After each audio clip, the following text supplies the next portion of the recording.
नाजरीन, इस किस्त के शुरू में आप देखें कि गुंदुगदू कबीले के दाखिली दरवाजे पे अर्तगल को मार रहा है और अर्तगल गुंदुगदू से कहता है कि भाई क्या तुम्हें याद आया कि तुम कौन हो, किसके बेटे हो। इस पर गुंदुगदू कहता है कि मुझे याद है, और फिर वो दोनों खड़े हो जाते हैं और गुंदुगदू अर्तगल से कहता है कि मैं कौन हूँ, तुम मुझे याद दिलाते हो। बाबा को कायल करके तुमने हम सबको एक आफत में डाल दिया है। तुम मुझ पर बुज़दिली का इल्ज़ाम लगाते हो, मगर तुम वो बुज़दिल हो जिसने अपनी माँ के साथ धोखा किया। गुंदुगदू की यह बात सुनकर अर्तगल को गुस्सा आ जाता है और वह गुंदुगदू को मारता है, जिससे गुंदुगदू ज़मीन पर गिर जाता है। और अर्तगल गुंदुगदू से कहता है कि अगर मुझे मारने से आपको कुछ याद नहीं आया तो शायद इससे आपको कुछ याद आए भाई।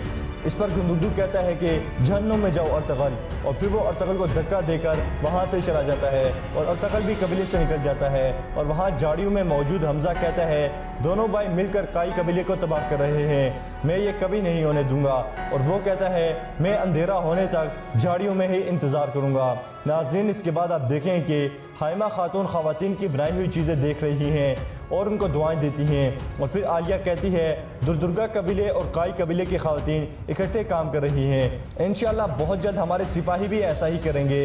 इस पर हाइमा खातून आलिया से कहती हैं क्या तुम्हें कोई शक है। यह सुनकर आलिया कहती है अगर आप और मेरे शोहर सरदार खुशनूद मिलकर हुकूमत चलाते हैं तो फिर सब ठीक होगा, मगर अर्तगल की ज़िद पर मुझे तशवीश है।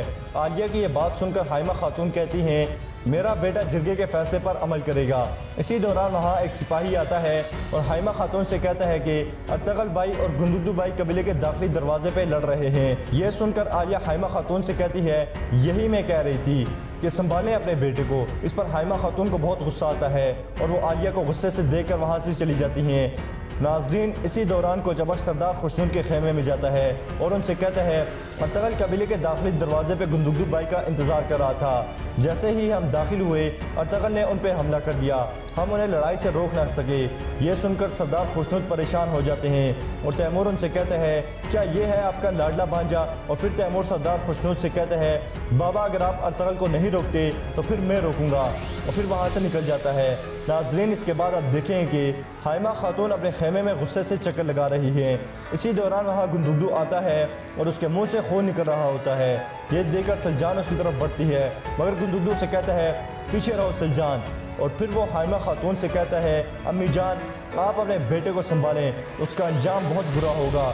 इस पर हाइमा खातून गुंदुगदू को गुस्सा करती हैं और कहती हैं तुम लोगों का मसला क्या है बेटा, ये कैसी शर्मनाक हरकत है, तुम दोनों भाई आपस में क्यों लड़ रहे हो। क्या तुम्हारे बाबा ने तुम्हें यही सिखाया है, क्या तुम्हारे बाबा ने इसलिए तुम्हें बड़ा किया है। इस पर गुंदुगदू कहता है ये सब मुझे ना बताएं, अपने उस लापरवाह बेटे को समझाएं। इस पर हाइमा खातून कहती हैं तुम दोनों ने हद कर दी है, अब अगर आइंदा मैंने ऐसी हरकत देखी तो तुम लोग मेरी दुआओं से महरूम हो जाओगे। ये सुनकर गुंदुगदू दुखी हो जाता है। नाजरीन, इसके बाद वहाँ तैमूर आता है और वो गुंदुगदू से कहता है भाई आपका क्या हाल है। इस पर गुंदुगदू कहता है कि मैं ठीक हूँ तैमूर। और फिर तैमूर कहता है एक आदमी अपने बड़े भाई पर कैसे हाथ उठा सकता है। तैमूर की ये बात सुनकर सलजान को गुस्सा आ जाता है और तैमूर से कहती है दो भाइयों के आपस के झगड़े में तुम किस लिए मुदाखलत कर रहे हो। इस पर गुंदुगदू कहता है कि खामोश सलजान। गुंदुगदू की यह बात सुनकर सलजान उससे कहती है कि आप तैमूर के बजाय मुझे खामोश करवा रहे हैं। इस पर गुंदुगदू सलजान की तरफ देखता है और गुस्से से कहता है खामोश खातून। इसके बाद तैमूर कहता है अर्तगल को अपनी हद में रहना होगा, नहीं तो मैं खुद उसे उसकी हद में रखूंगा। तैमूर की बात सुनकर हाइमा खातून को बहुत गुस्सा आता है और फिर तैमूर वहाँ से निकल जाता है और रोशनी खातून उसके पीछे जाती है और उसे कहती है अर्तगल बहुत ज़िद्दी है, उसे उसकी हाथ में रखने के लिए आप जो भी करेंगे मैं आपके साथ हूँ। नाजरीन, इस किस्त में आप देखेंगे कि नोयान अपने नायब तंगूत के साथ अपने पड़ाव में चक्कर लगा रहा है और तंगूत उसे कहता है कि आपने गुंदुगदू के साथ सौदेबाजी करने वाले ताजिर के बारे में क्या सोचा है। इस पर नोयान तंगूत से कहता है दुर्दुर्गा और काई कबीले को किस चीज़ ने इकट्ठा किया है। उस पर तंगूत कहता है हमारे खौफ ने। और फिर नोयान उससे पूछता है अगर वो लोग अपनी चीज़ें और जानवर ना बेच सकें तो क्या होगा। इस पर तंगूत कहता है फिर वो एक दूसरे को खाएंगे। इस पर नोयान कहता है फिर वो ताजिर मरेगा और उसकी जगह अफरासियाब आएगा। मैं इन दोनों कबीलों का सारा माल छीन लूँगा। नाज़रीन, इसके बाद आप देखें कि अर्तगल अपने घोड़े के पास एक दरख्त के नीचे बैठा हुआ है और अपने बड़े भाई गुंदुगदू के साथ होने वाली लड़ाई की वजह से गमगीन है और कह रहा है आसमान फट गया। और फिर वो कहता है दो भाइयों का झगड़ा लोगों को मजीद परेशान कर देगा। काश मैं ना बोला होता, मेरे हाथ टूट गए होते, काश मैं अपने गुस्से पर काबू पा लेता तो ये सब ना होता। नाज़रीन, इसके बाद अर्तगल गनी की गार में जाता है और गनी गुंदुगदू के साथ होने वाली लड़ाई की वजह से अर्तगल को जो जख्म लगते हैं उनको दवाई लगाता है और अर्तगल गनी से पूछता है क्या तुमने नोयान के ठिकाने का पता लगाया है? इस पर गनी कहता है जी लगा लिया है। यह सुनकर अर्तगल खुश हो जाता है और गनी से कहता है अब तुम पता करो मेरे भाई सुमर तकीन कहाँ हैं, क्या वो वाकई में गद्दार हो गया है, उकताई खान की फ़ौज में शामिल हो गया है? इसी दौरान वहाँ दोहान और तुर्गत आते हैं और अर्तगल उनसे कहता है आज के बाद काफिर मंगोल सुकून से नहीं रहेंगे। ये सुनकर तुर्गत और दोहान खुश हो जाते हैं। नाजरीन, इसके बाद आप देखें कि दिली दमीर अर्तगल के हाथ के लिए लोहे का दस्ताना बना रहे हैं और उनके पास तबीब आरिफ आते हैं और उनका हाल पूछते हैं और फिर वो दिली दमीर से कहते हैं दो भाइयों की लड़ाई का नुकसान कबीले को होगा। अगर ऐसा फिर हुआ तो ना रहने को जगह, ना ताकत और ना ही इत्तेहाद होगा। नाजरीन, इसके बाद आप देखें कि हाइमा खातून सरदार खुशनुद के खेमे में हैं और सरदार खुशनुद उनसे कहते हैं कि हमारे वहम व गुमान में भी नहीं था कि बात यहाँ तक बिगड़ जाएगी। सरदार खुशनुद कहते हैं अर्तगल मेरा भांजा है और वो मेरी ज़िंदगी और मेरा नाम है। वो तुर्कों का सबसे बेहतरीन सालार है। मैंने उसमें और अपने बेटे में कभी कोई फ़र्क नहीं किया, लेकिन मैं अपने कबीले की भलाई के लिए किसी भी किस्म के अमल से गुरेज नहीं करूँगा। इसके बाद सरदार खुशनुद कहते हैं अगर यही हालात रहे तो हमें अर्तगल को उसके सिपाहियों समेत कबीला बदर करना होगा।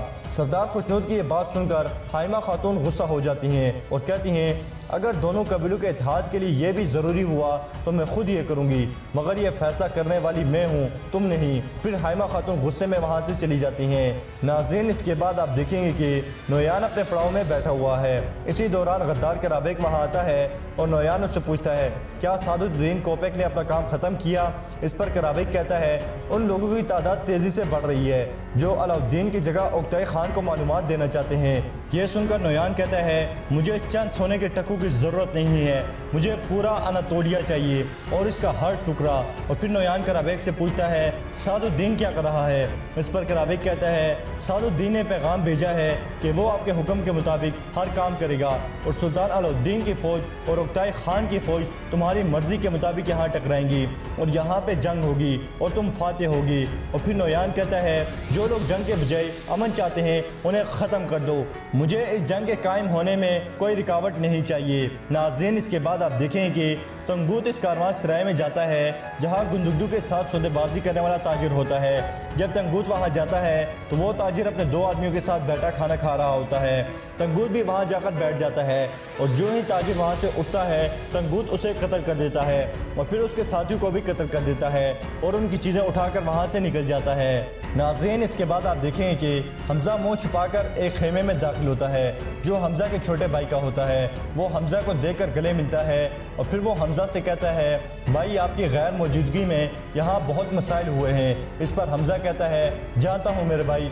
और फिर हमज़ा का भाई उसको बताता है आका अर्तगल की ज़िम्मेदारी और सिपहसालारी उनसे ले ली गई है। इस पर हमज़ा अपने भाई से कहता है इससे क्या फ़र्क पड़ता है? ये सुनकर हमज़ा का भाई हैरान होता है और कहता है आप क्या कह रहे हैं भाई? इस पर हमज़ा कहता है सुलेमान शाह के मरने के बाद ये कबीला नाकारा है, अर्तगल ने हमें इस जंग में डाला है, इसकी वजह से हमारे बहुत से लोग शहीद हो गए, मगर अब वो कुछ भी नहीं है। हमज़ा कहता है कि अब अर्तगल माजूर है। ये सुनकर हमज़ा का भाई कहता है तुम ये बातें इसलिए कर रहे हो क्योंकि गुंदुगदू ने तुम्हारे साथ अच्छा नहीं किया, मगर मैं जानता हूँ तुम दिल के बुरे नहीं हो। इस पर हमज़ा कहता है कि गुंदुगदू ने मुझे धोखा दिया है, मगर इसका ये धोखा मुझे, तुम्हें और कबीले को फ़ायदा देगा। इस पर हमज़ा का भाई कहता है मुझसे क्या चाहते हो भाई? इस पर हमज़ा कहता है मैं तुमसे यही बात करने आया था, आप कबीले को बचाने का एक ही रास्ता है। इस पर हमज़ा का भाई कहता है कौन सा रास्ता? ये सुनकर हमज़ा कहता है नोयान ने हमें एक रास्ता दिया है, यह सुनकर हमजा का भाई खंजर निकालने की कोशिश करता है, मगर हमजा उसका हाथ पकड़ लेता है।